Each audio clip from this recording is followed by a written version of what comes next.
Y'all already know what time it is. It's Wednesday. It's 8:30-ish. It's time for another episode. Eagles Elite Podcast. And y'all know we live and whatnot. So we about to have some live magic happen right quick.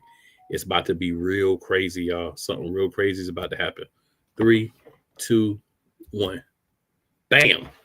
What is we doing? But nah, for real though, y'all. It's that time. Eagles Elite Podcast. I believe I'm correct. It's episode 9. We 9 deep already in this season. Took a little break in between from the Super Bowl, a little bit of a hangover from all the emotions and excitement. Just, a little chill time, let y'all relax and enjoy some of the other stuff that was going on. But now we back to talk.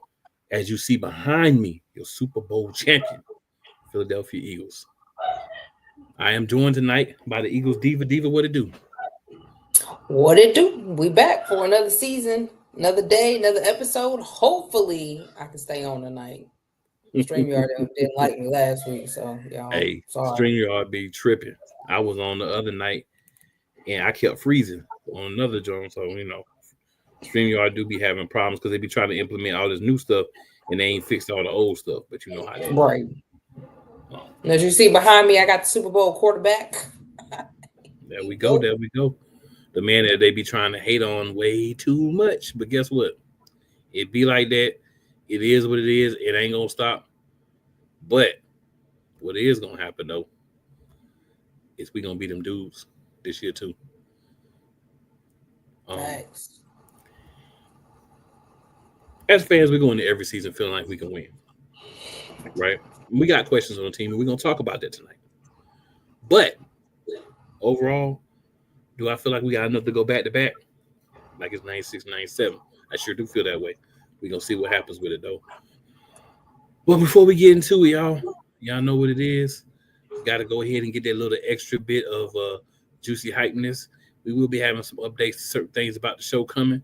But right now, we all good. It's time to get that extra hypeness.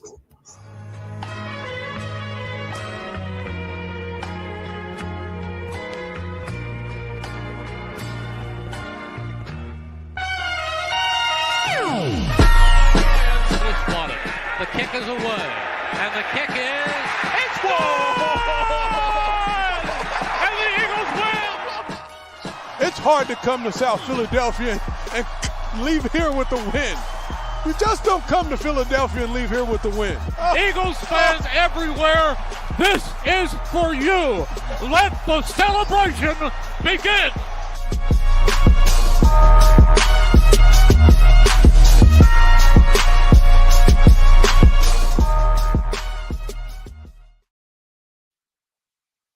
All right, y'all. We back. Yeah. Time to get into it.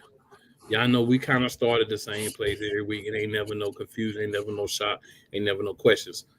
Eagles updates. So a couple things this week. So there is a count. How I want to say this. There is a list of most important players that's being put out by the Eagles. It's still early on now. They're like number 25. So we're not going to get into it yet because we haven't gotten into the base 4 players right now. But we're going to touch on that as we get closer to the season and we start to talk about some of those guys that are of great importance. At 20, it's either 24 or 25 is Tanner McKee. So that's why I'm like, we're going to wait and talk about it later on. But that is something that's being done, just a countdown of the importance of guys on the Eagles team as far as players go. So there's that. Lots of rumors going around. Speculation still connecting us to Asante Samuel Jr. I think it's going to happen unless he moves somewhere else just because of the connections. Pop's played for us. Good player. Injuries are the reason why he's, not on a team right now. So we'll see what comes of that. There's always us being connected to guys like Keenan Allen and whoever, whatever, just because questions about that third wide receiver spot going into the season. Have a little bit of those things going on. Top 100 right now. Only got an 85. Don't ask me where the rest of them are at. They're not there. But so far, no Eagles on the list. But we do anticipate, I believe, quite a few Eagles being on the list a little bit higher up, including our 2 starting wide receivers, most, if not all, the line, some of the defensive backs on our team, as well as a certain defensive lineman. Of course, QB1 and number 26 should be on the list. So quite a few Eagles we anticipate seeing on this list. We haven't seen any yet. One of the questions we'll talk about later on is who's going to be the first person on this list from the group that we think is going to be there. We'll talk about it. We'll definitely talk about it. But not too much as far as news that we're going to really get into this week, just because got a couple of games to get into, off-season discussions, all those good things. But Diva, was there anything else that you heard or saw that you wanted to throw out there for news? I know it's some buzz about Jalen Carter, of course, being in basically the third best defensive tackler. I know scouts and executive directors and coaches have been talking about him and how good he can be. So we're going to keep our eye on that. Yep.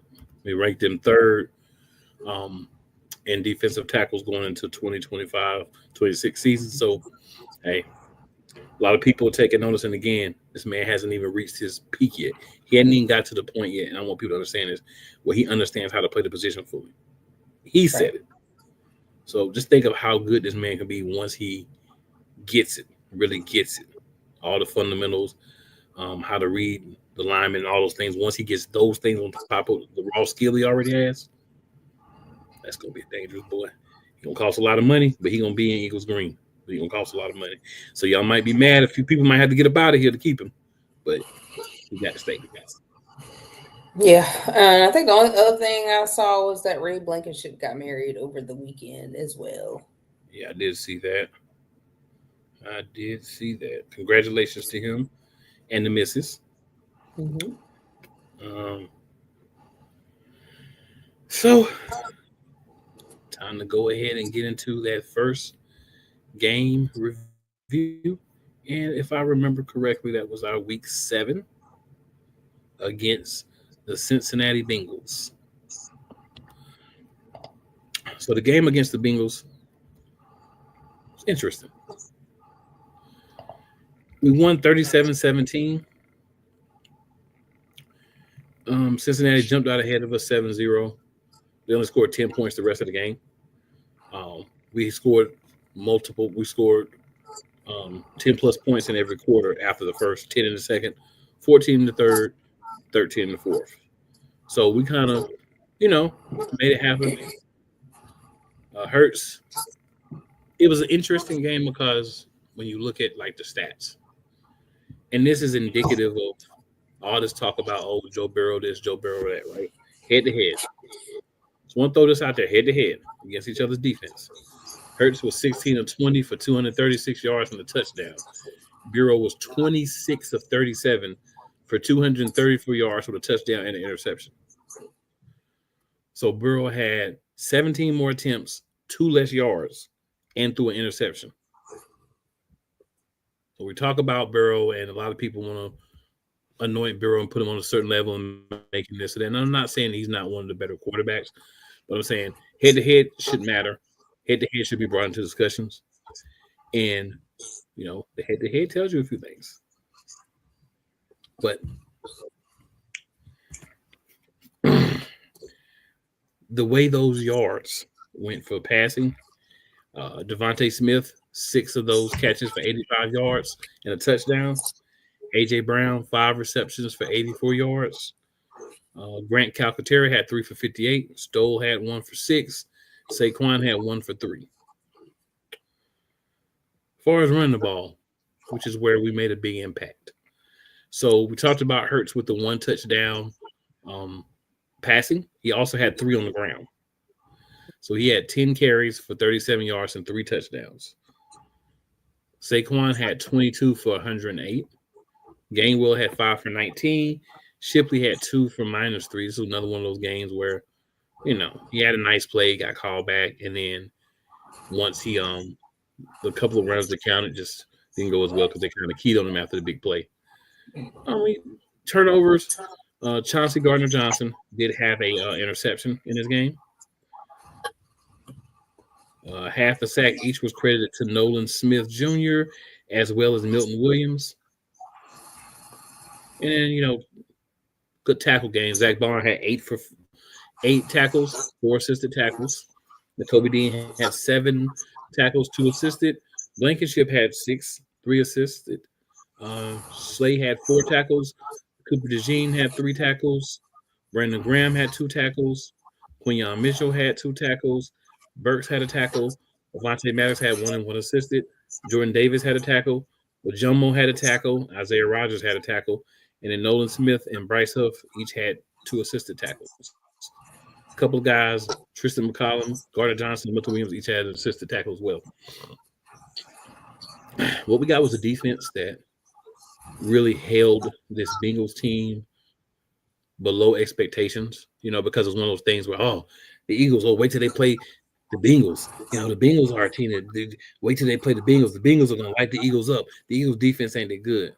Well, just for you guys who were saying those things, and we heard it. But guess who heard it more important than us hearing it? Guess who heard it? Those guys with jerseys on heard it. They heard it. And they responded in kind. Mm-hmm. Diva, your thoughts? I mean, to me, it's just a classic of Joe Burrow. I mean, they always come out and they score. And then that trash O-line that he has always gives up. Jamar Chase, I think he had maybe a touchdown or 2, but he really ain't make no noise. No. He didn't really make no noise. Gretzky was the one that made the most noise. He had 73 yards. Chase only had 54. Burton had 41, and Al Jr. had 32. So, I mean, really on the receiving part, they got basically after the second half, they was just null and void. They were just on the field running around. Believe it or not, Jake Elliott hit all 3 of his field goals that game with 100 yards. But yeah, I mean, at first we was wondering what was going on, and then finally the offense finally got to clicking, and then it was over from there. And I do believe Devontae Smith had 1 touchdown, AJ had none. Yeah, so I mean, even with our wide receivers not really in the game, we still were able to put up 37 points to their 17. At that time, we were 5-2. So, I mean, to me, that's just the typical Bengals, how they play. Like, I don't know what's wrong with them. I don't feel like they're ever going to be able to get over that hump until they get a real O-line. Real talk.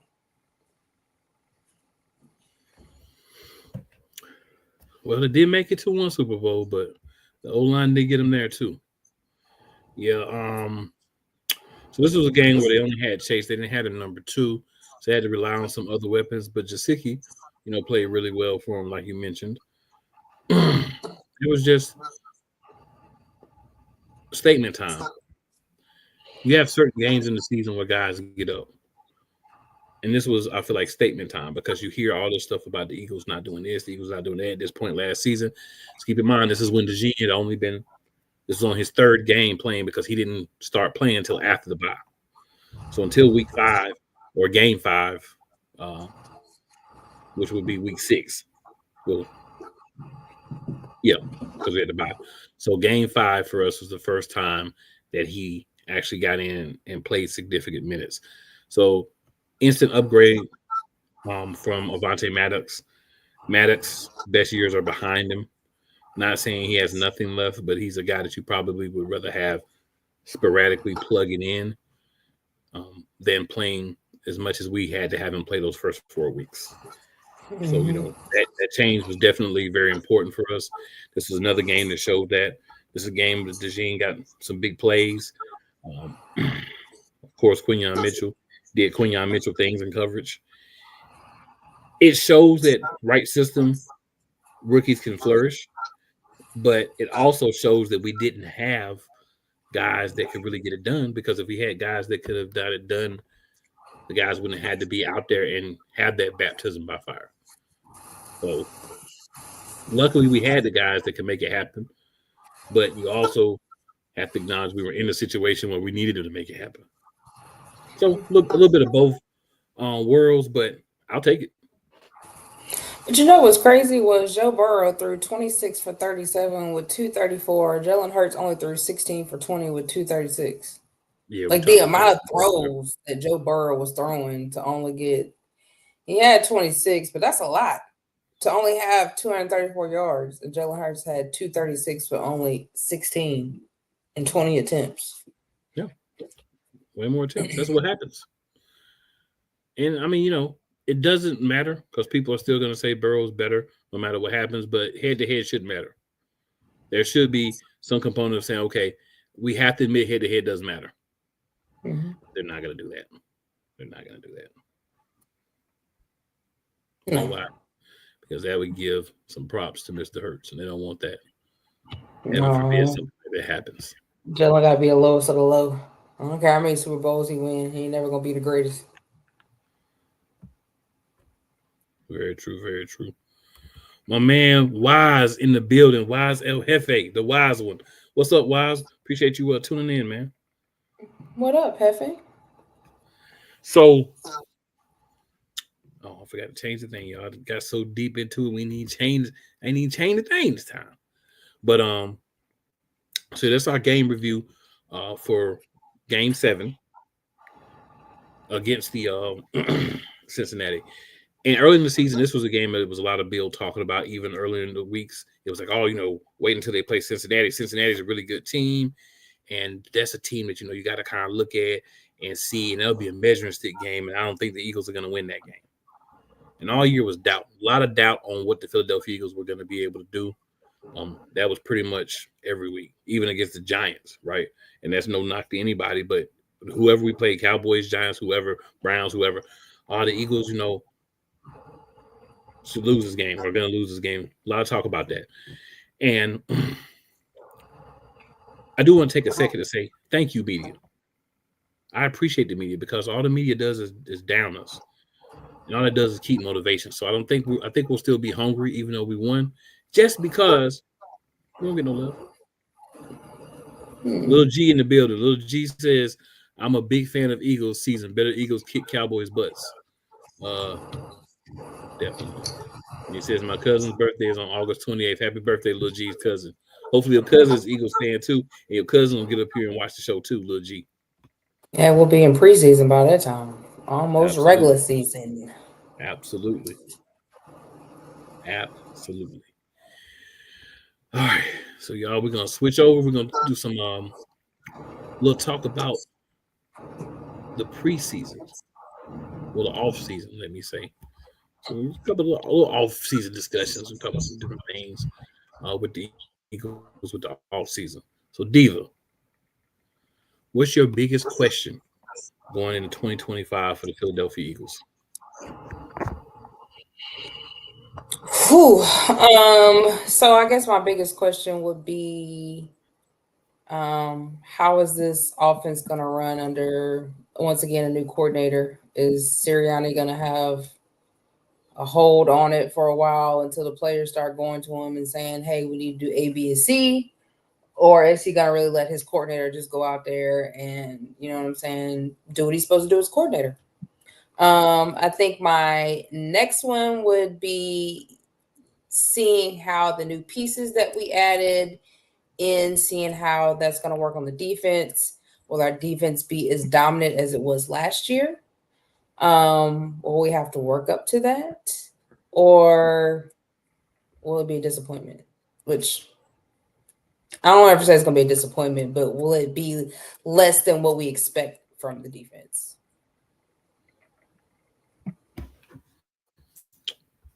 Okay.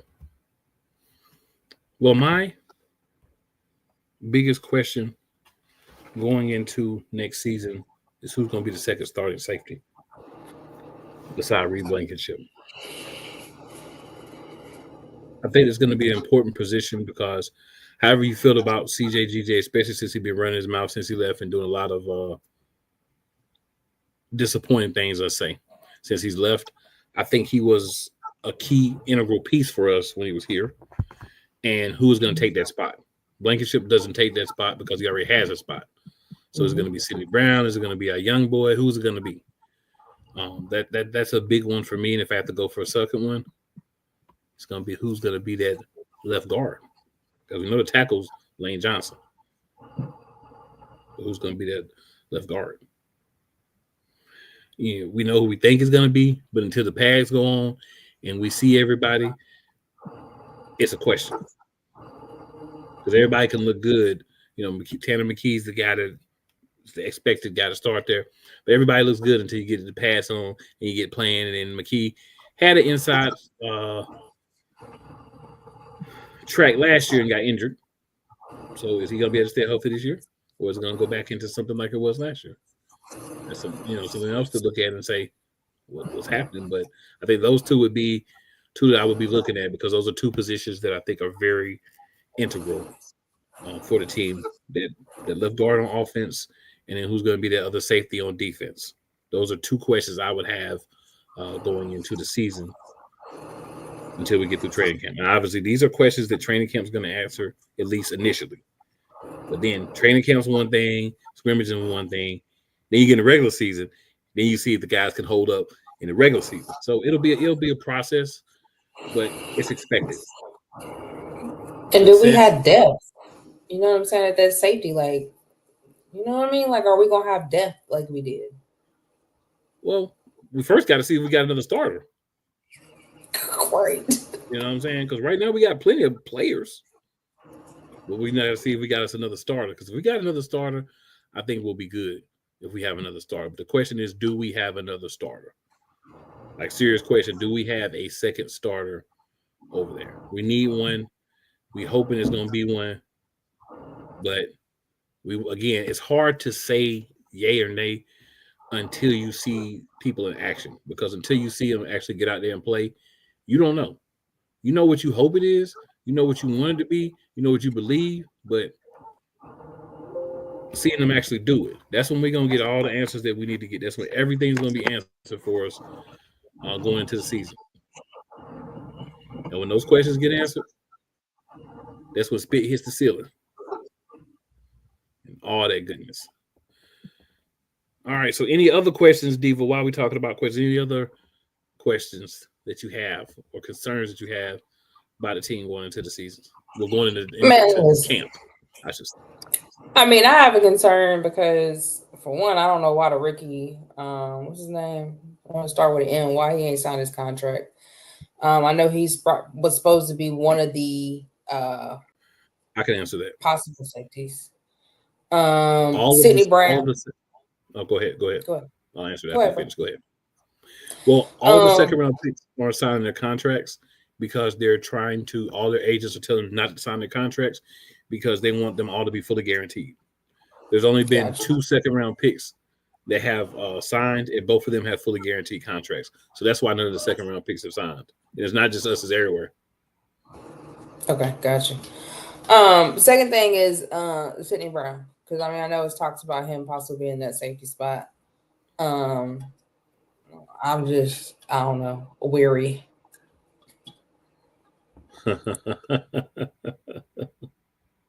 I'm weary. Not weary.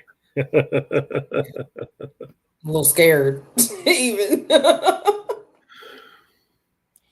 Yeah, the biggest thing about him, and I always say it, the biggest thing about him is he going to stay healthy?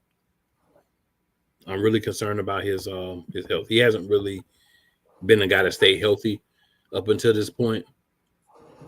And he's shown flashes when he was healthy, but he's another one. He hasn't had as much opportunity to be successful as, like, say, on the Kobe Dean, right? Because Dean did have some good times when he was healthy, but he hasn't had that much health. But he's had a chance to watch. He's been here for a few years, so we're gonna have to see what we get out of him. But definitely a concern. That's why I just said the safety spot in general, because there's definitely a couple of concerns there for sure. Mm-hmm. Anything else? I guess if we don't, the only thing we can hope for is maybe a trade before a trade deadline. Well, Justin Simmons is out there. He wants to play for us, so might be a call that needs to be made. Just saying. Sometimes you gotta look at it and say what's best for the team. What might be best for the team is bringing in Justin Simmons, but we'll see how that goes. We'll see how things play out. He probably don't want to do training camp no way. He's a vet. He's been around for a minute. He probably trying to stay clear for at least as much of training camp as he can before he signed anywhere. So It's understandable. Yeah, these dudes have been around for a while. I don't blame them. You've been around for a while. You don't necessarily want to be that. So, talked earlier about the top 25. Top 100 for 2025. Excuse me. And the question I have for you, and if you're in the chat, you want to chime in, feel free to chime in as well. Who will be the first Philadelphia Eagle on the top 100 list for 2025? So when I say that, what I mean is who will be the first one that'll be on the list. So who will be the lowest ranked, basically, Philadelphia Eagle out of the ones that we anticipate being there, in your opinion? Maybe Dallas Goedert. I don't see Jalen Hurts being that low, but it's a possibility they could put him there just because they're some haters. Possibly Dallas Goedert. I feel it. Got another comment here. My boy, the playmaker, says Eagles elite. My Monarch brother and Hey Diva. Playmaker. What up, man? Lil G also says he worked out at the YMCA today. That's what's up. That's what's up.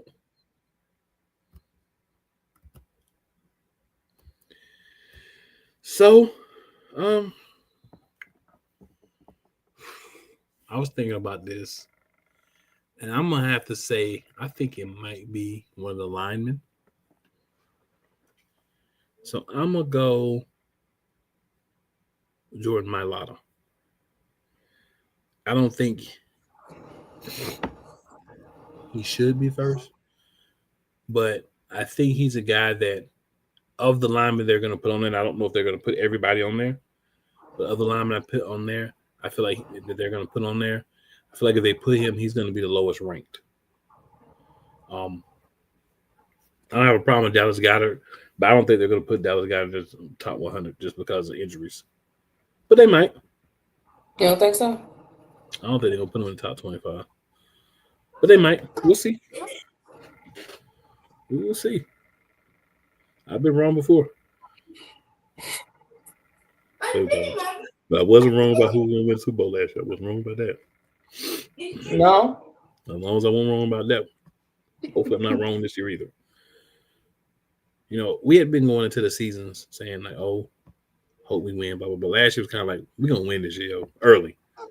We ain't wait until, I was saying early. Like even when we were struggling, I was like, we're going to get it together.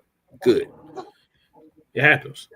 You got to remember, y'all, whoever you're a fan of, you watching the show, watching the replay, whatever, it takes about 3 to 4 games for everybody to get it together. So if you can come out those first 4 games, 2-2, 3-1, you're doing real well because you're winning in basically your real preseason. These guys don't play in the preseason. They only have 3 preseason games.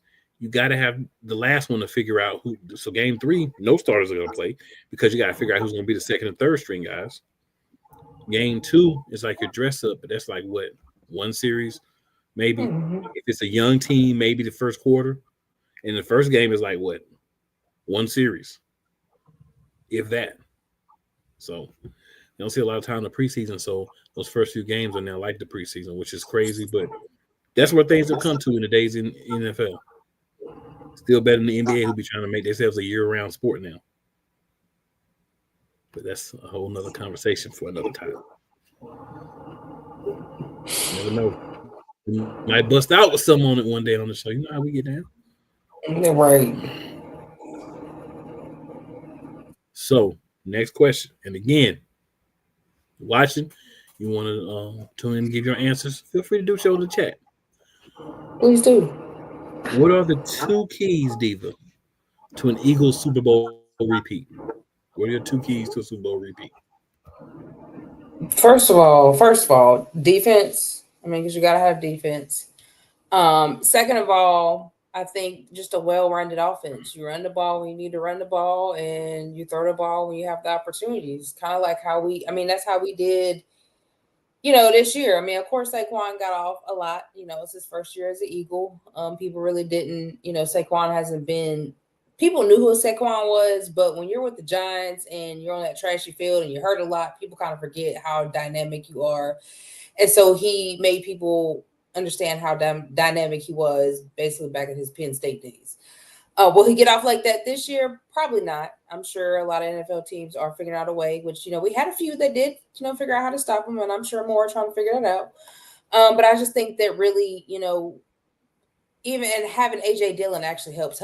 Having another ball with feet helps, is going to take the pressure off of, Saquon and them going for Saquon. But I just think a balance of offense, you know what I'm saying? Let Jalen, if he got to throw it, he got to throw it. But, if there's chances to run it, run it. I think you really need a balance there and not just either run or throw. Hopefully Jalen has, worked on his footwork. He did get better at the end of the year, and hopefully he's better at making decisions in the time that he needs and not second guessing himself. But I mean, definitely to me is a balanced offense, and you got to have a good defense, man, because defense wins championships. I'm gonna definitely say execution is my first thing that we have to be even better than last year at executing on offense. We have to execute all the time. Our execution has to be flawless. Always room for that. There's room for that even when we were winning. We'll talk about some games as we get further along that were games that we could have lost due to execution not being what it should be. So I think execution is kind of like the default. That's a real key, because if you can out execute everyone else that you play, you are going to more than likely win those games. But you have to execute. Execution has to be, top tier. Mm-hmm. The thing I'll say is adapting. I think offensively, especially, even last year, we kind of had, this is what we're going to do. If this doesn't work, hopefully we just throw the ball and make some big plays, instead of having contingent plans and separate game plans when things didn't work. Right, a lot of those games, you're looking at Saquon and saying, Saquon saved us. Right? Some of the games you're saying Jalen Hurts not turning the ball over, long drives, things like that saved us. But really being adaptive to what's going on, being able to say, whatever you're going to do to us, or whatever you're going to take away, we're going to destroy you the other way. So if you're going to say we're going to make Jalen Hurts beat you with his arm, let him loose. If you're going to say we're going to stop your wide receivers and Hurts and we're going to make you run the ball, make them pay for that. But being able to adapt, being able to say, okay, if certain plays aren't working, let's remove those and let's bring in different variations of what is working. Those are some of the things I really want to see us work on and be better at than we have been so far. Always room for improvement, but I think those are two things: execution across the board, making sure that the plays that are called, we're executing to the fullest. Everyone's running, everyone's blocking, everyone's locked in every play. Whether you're the backup, whether you're the starter, whether you know it's a run play and you're a wide receiver and you really want the ball, but you have to block or be a decoy, doing everything and executing everything perfectly as much as possible. And nobody's 100%, we know that, but focusing on execution and being better on execution. And then for me, the other thing would be adapting, especially on the offense. The defense did a pretty decent job, I'd say, of that. A couple of times they got them too, but for the most part, I feel like they did a better job in the offense last year. So hopefully the offense will have a lot more adaptation to it this year and figure out things that are working and new ways to do that while removing some of the things that aren't working, just for a game, right? Just for a game. Understand that maybe we got the first 30 plays or 20 plays scripted, but the first 5 suck, maybe we need to go away from that script earlier. Like things like that, just adapting. Starting strong every game. Mm-hmm. Definitely starting strong. Yeah. So we had a problem with that. Yeah. If we execute, we should start strong. Agreed. So we'll see how that ends up playing out. But those are some of the things I feel like are very important. I feel like as far as like the adaptability, I feel like that kind of gets ruined when Sirianni wants to jump in at the last minute and say, hey, run this play. You know what I'm saying? Like, I feel like if it was just straight, the coordinator running it and Sirianni not jumping in because he feel like, maybe he sees something that looks different to him, and so he wants to run a different play. I feel like that's where our adaptability is not coming in because, he's not allowing his coach to do what they need to do as a coordinator. I mean, I won't disagree on that. We still got to get it right, though. Still got to find a way to get it right, make it tight. You do. And that also goes on Jalen. Because you see the field, buddy. Yeah. It's not just them, it's you as well. You got to get out there. You have to call the plays. We talked about this a lot during the season. You have to be able to say, you know what, they ain't going to take me out, so I'm going to do what I want to do out here sometime. I ain't saying become no rogue and don't listen to nothing the coach tell you, but when you know it's not going to work, don't do it. Right. Be smart. Don't force it. Yeah, you're not a dummy. Don't be a dummy for somebody else to be happy about doing something that they shouldn't be doing anyway. Make it make sense. Make it make sense. Facts. You gotta make everything make sense. It's always gotta make sense, y'all. Make it make sense. That's the thing. Make it make sense. All right. So moving on. Talk about our depth chart for special teams. We did offense a couple of weeks ago. We did defense last week. So now we're going to do the special teams. And you might say, who really care about special teams? Special teams is important. We just talked about our kicker making field goals. Special teams is important. So our punter, Braden Mann. Happy with that? No complaints. Kicker, Jake Elliott. I'm fine with Jake Elliott.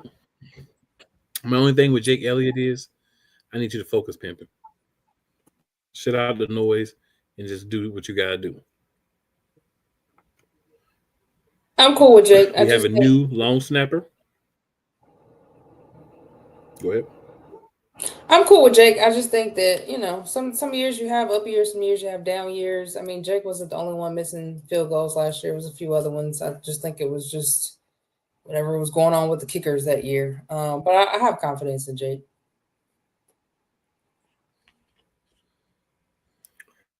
All right, and then we have a new long snapper. Rick Lovato is not with the team anymore. It's Charlie Hewlett. So we'll see if he can be as steady for us as Rick Lovato was all the years that he was here. Our holder is Braden Mann. Kickoffs is Jake Elliott. And then our punt returner, Avery Williams, unrestricted free agent we signed from Atlanta. Right now it's first. Cooper DeJean is second for punt returns. And then Shunderick Powell is third. For kick returns, Avery Williams is the kick returner for kick returns as well, the number one guy. Will Shipley is the number two guy for kick returns. And then Shunderick Powell is third. So main difference is Cooper DeJean is the backup punt returner, and Will Shipley is the backup kick returner. I'd like to see DeJean off this list if we're going to use him as much as we've been hearing about. He doesn't need to be doing punts or kick returns. But I like the fact that young guy Shunderick Powell is in that mix. I like Will Shipley being there because he hasn't been used a lot as an actual running back and may not be this year. So him being there, I like. Maybe he should be the one that's on punt returns as well. But, if we're going to use Cooper DeJean like we're talking about, I would like to save him and not have him be, part of the special teams unit unless it's one of those very necessary situations. Your thoughts on the rest of special teams outside of Jake Elliott? Okay, I don't want Cooper. I mean, last year they had Sidney Brown on the special team, so maybe they switched him out because they wanted to be a safety. But if need be, put him back on special teams. I don't want Cooper DeJean on. We don't need to take that. Sorry. We don't need to take that chance there. No, we shouldn't take that chance. I agree. There should not be a chance that we're ever looking at taking. I don't even know why he's on this list, but he is. So somebody got to do a better job.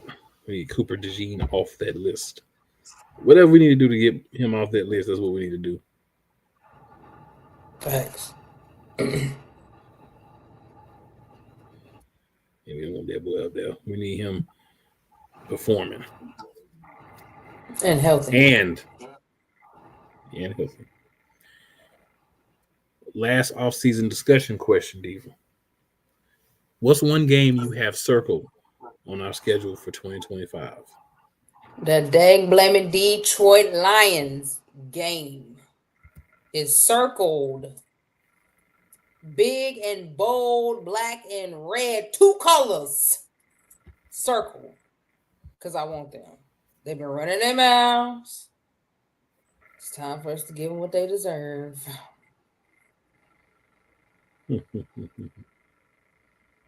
I think you know which game I want. I got circled. Which one? November 10th. We travel to Lambeau Field, and I want foot and hind pots. The Green Bay Whackers. The soft.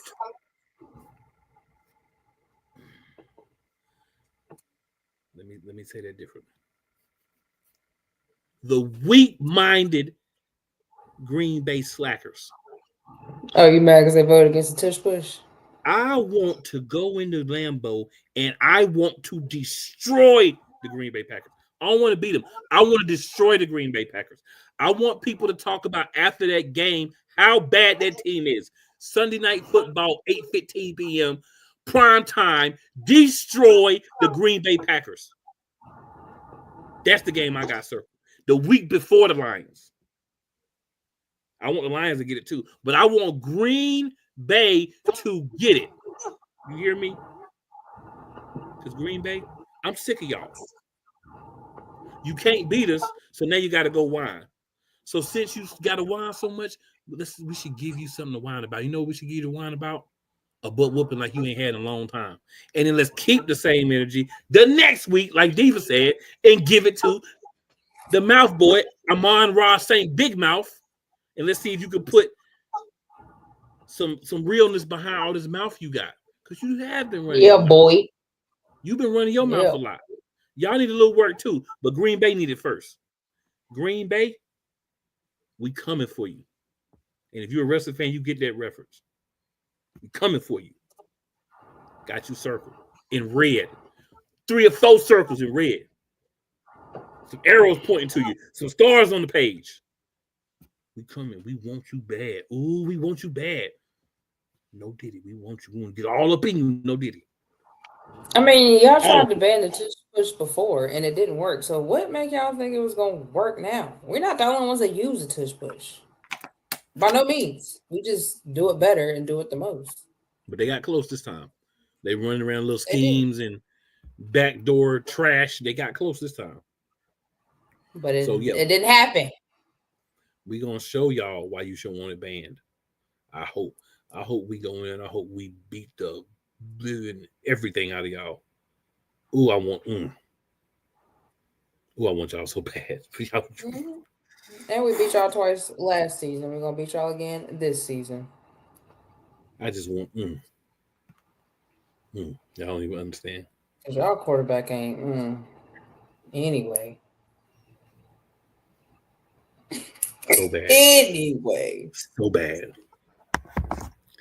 Anytime we play Green Bay for now, I want to destroy, dominate, desecrate, violate them. I only want to be close. I want to put a whooping on your hind parts that people be talking about 5-10 years from now still. Every time we play y'all. I want to beat y'all more than I want to beat the Cowboys. I want to beat y'all more than I want to beat the Cheatries. Y'all my enemy number 1 from now on. And I want to see you go down badly every time. Just so we clear. If you're a Green Bay fan, that's on you. Your team soft, your team whack, and I want you to get beat down. And I will enjoy every time I see it happen. True hate. Green Bay Packers, you've earned it. I'm gonna give you what you wanted. That's how I feel about Green Bay moving forward. Just a little bit, may not be fond of them. Ain't nobody got time for all that softness, man. They're almost bad as Dak keeps saying they about to win the Super Bowl this year.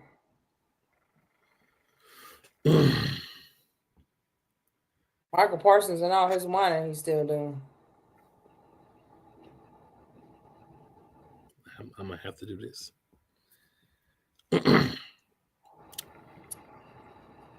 Take note of this. I don't do this often. Even in all that they do, even in all that, they don't run around behind closed doors like they're trying to keep it in the closet or something, trying to beg people to vote.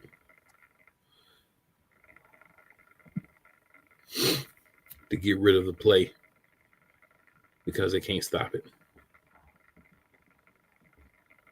They don't even do that. What I'm saying to you is I have more respect for the Cowboys. I don't have respect for neither one of them. Than I do for Green Bay. It's not a lot, but I have none for Green Bay. I have none for neither one. I have none for Green Bay. None. The Cowboys get an iota of respect now. It's because they have to have a little bit more than Green Bay. Because Green Bay gets no respect. They don't get none in my book. Neither one of them. I give them a little bit, one little tiny piece for the Cowboys. You better than me. They gotta have more than the Green Bay Packers. Because Green Bay, that's a whole. The way Michael Parsons keep our name on his lips. Well, that's just an endearment. Michael Parsons is just mad because he want to be us. That's all it is. He just wants to be us. He's sad because he's not us. That's all. It's okay, Micah. You don't have to stay over there if you don't want, buddy. He want to be over there. If he wanted to trade, he would have demanded one. He want to be over there. He don't want to be over there, but he want that money. He know he can punk them into giving them what he want. I don't care nothing about punking me. No. Gave y'all too much for y'all to be trash every year. No, I'm gone.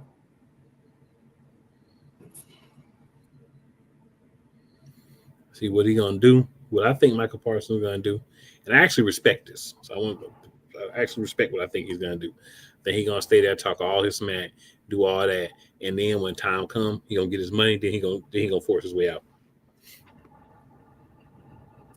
because he already got paid. I mean, that would be a smart thing to do. That would be the smartest thing to do.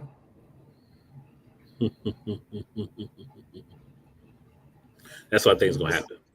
So I'm excited about, seeing how they play out. And hey, if I'm wrong, it doesn't matter. It's Michael Parsons. He ain't no Eagles. You ain't really worry about him too much. About 5 minutes of thought. That's about, I won't give him a lot. But Green Bay.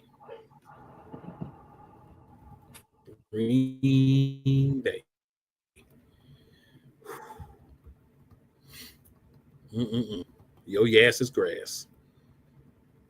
In my book, I hope. In my book, I hate the way that you walk, the way that you talk, the way that you smell, the way that y'all look, the way you play football, the colors of your jersey, except for the green, everything about you. Matter of fact, I hate Green Bay green.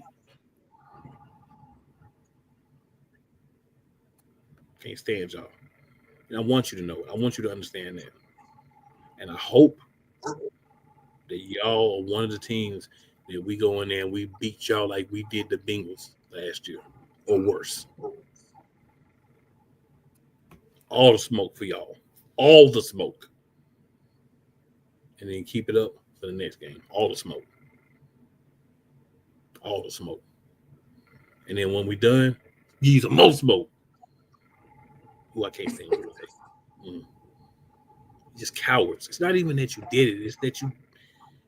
We're not gonna take up the whole episode. Y'all don't even deserve that much. Sometimes you don't deserve that. Anyway, back to the regularly scheduled program. Boy, when I get to talking about them soft people in Wisconsin and fudge packers. Mm-mm-mm. But anyway, anything else deep before we get to our second game review? Nah, that's it, bro. All right, y'all. So, game 8, Philadelphia Eagles versus the Jacksonville. I'm gonna call them the Jaguars. The Jaguars came to Philadelphia. Dave, I'm gonna let you start this one off. What's your thoughts on the Jaguars Eagles game? Can you hear me? I can hear you. All right. It was a low scoring game, but it was also a pretty good game. I do believe that was that one-handed catch on, I want to say it was the third or fourth down. Jalen Hurts threw, I think it was like 45 yards to Devontae Smith. He caught it with one hand, both feet in for a touchdown. That was also another game where Sidney Brown caused a fumble and Keely Ringo picked it up. It was a bunch of fumbling that game. Defense was on fire. I think what's his name? Zach Bond had a fumble, made a forced fumble. So that was a pretty good game. Like defense was on fire. Offense was struggling a little bit, but we got it together and we won that game.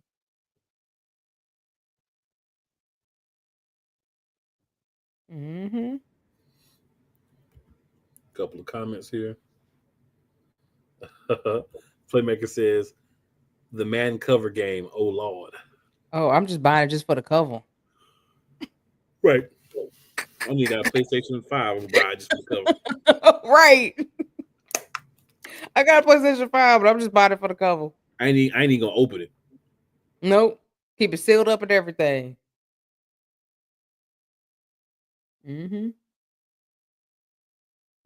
That man said at least the Jaguars finally made the cover. Stupid. Oh man. Yeah, but Jalen Hurts balled out that game. He was 18 for 24 for 230 yards, 2 touchdowns. Saquon had 159 yards. He was carrying at 5.9 per carry. Had 27 carries, 1 touchdown. Jalen Hurts had 1 rushing touchdown for 67 yards. Gainwell had 9. And Devontae had 87 and with 1 touchdown. Saquon Barkley had a 40-yarder receiving for 1 touchdown. A.J. Brown had 2 receptions for 36 yards. Jahan Dotson had 36 yards. Calcaterra had 30 yards. Zach Bond had 1 interception. 7 tackles, 3 assists. CJ had 4 tackles. Josh Sweat had 3. Cooper DeJean had 3. Blankenship had 2. Isaiah Rodgers had 2. Carter had 1. Davis had 1. Quinyon Mitchell had 1. Nolan Smith had 1. And Kobe Dean had 2 sacks.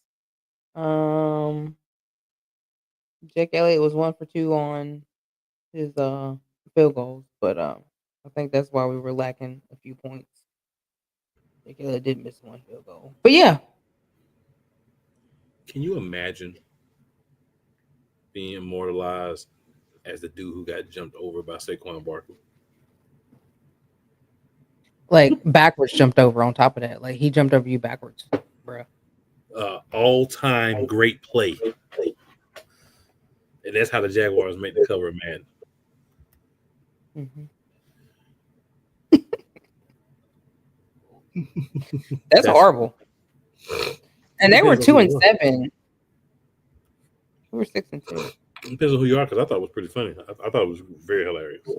Oh, I thought it was funny, but I would be very embarrassed. Like, I mean, dude jumped over you backwards and split his legs. Like, that's wild. That's really wild. And I don't feel as concerned about the man curse because I feel like it's more the play than the player. You know what I'm saying? Because they didn't do just Saquon running. They did the jump, so I feel like it's more to play. So as long as we don't do that play this season, I feel pretty good about the Madden curse.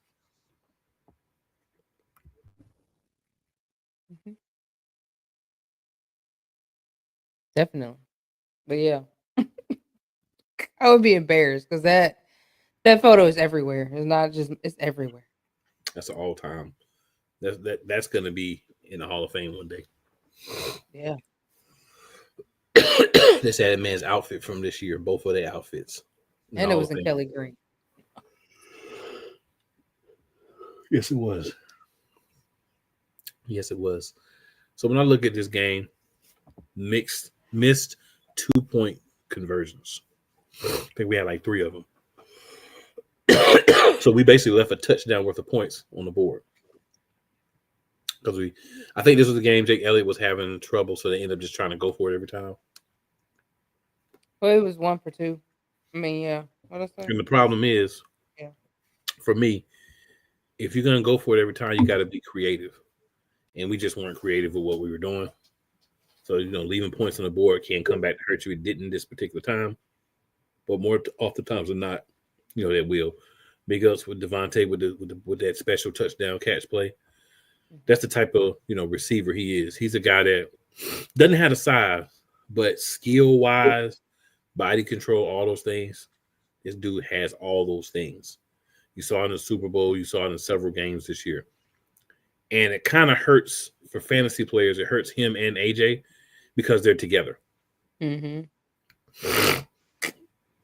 So if you draft one, then you're happy certain weeks, and in certain weeks you're like, oh. But that's just how it goes when you have a team that's focused on the run more, and then you're getting guys off, but they may not get the yards or the touchdowns every week.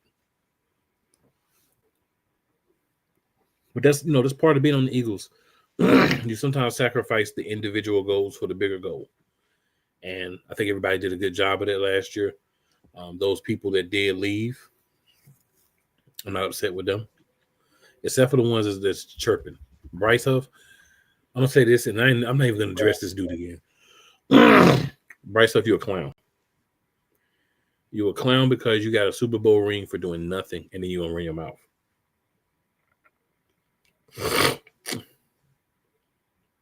You a clown because you suck with the Jets, and you telling some you immediately wanted to trade when you got there. It's because you trash, bro.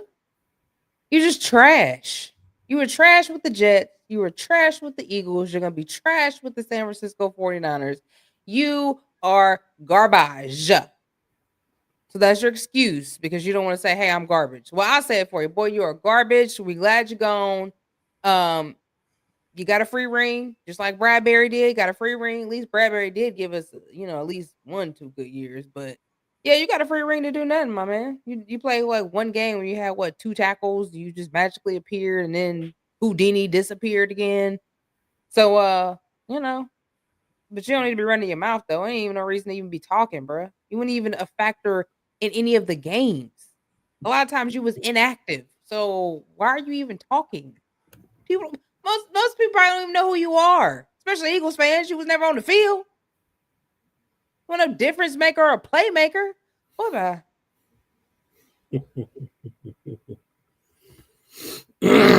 I ain't gotta say nothing else on that one. That's one of them. Get the F off my screen, bro. What you get off my screen? Get the F off my screen, bro. So head-to-head matchup QBs. Diva already told you what Hurts did. 18-24, 230, 2 touchdowns through the air. Trevor Lawrence, 16-31, 169, 2 interceptions. Travis Etienne, 3 carries, 24 yards. Saquon, 27, 159, and a touchdown. Evan Ingram was their best receiver in the game, 5 for 45. You already know about Smitty, 4 for 87, and a tutty. So a lot going on. Eagles definitely won the game, but like I said, far from our best performance. But what I will say is clean game. No interceptions, no fumbles, clean game. And when you play clean football and you have the talent the Eagles have, when you execute properly, 9 times out of 10 you're gonna win. Mm-hmm. And I this mean, was another execution could example have of been that. better that game. Game probably would have been high scoring, but we had a problem with coming out scoring.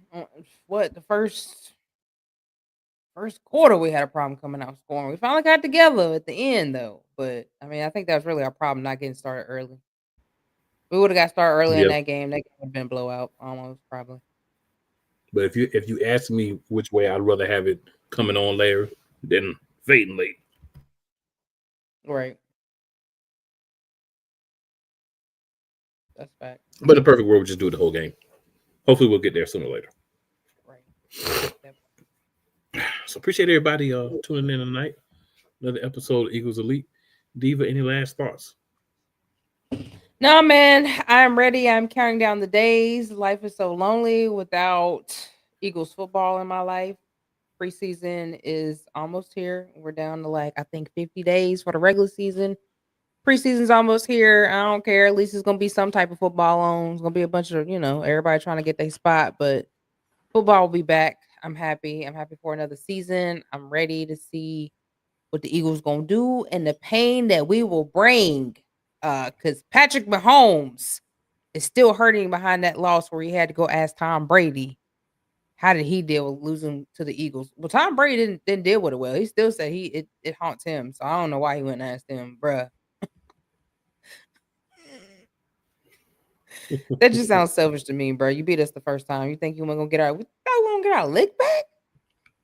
I hope we don't get a lick back again this year. Y'all talking about some 3-peat. How about the Eagles be 2-peat? Let's go. Yeah, I felt like the Eagles had a good chance to win last year. I feel like we got a great chance to go back to back. And if you ask me, which nobody really did, but I'm gonna throw it out there anyway. Had Alshon Jeffrey not dropped that pass in the playoffs the year after we won, we might have went back to back then. So be prepared for the Eagles. They be coming. I think revamped the team, but still kept the heart for the most part.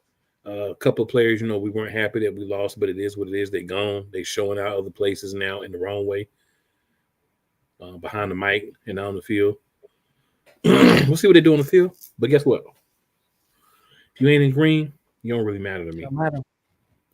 So we're going to talk about you during the offseason, but once the season starts, you're irrelevant.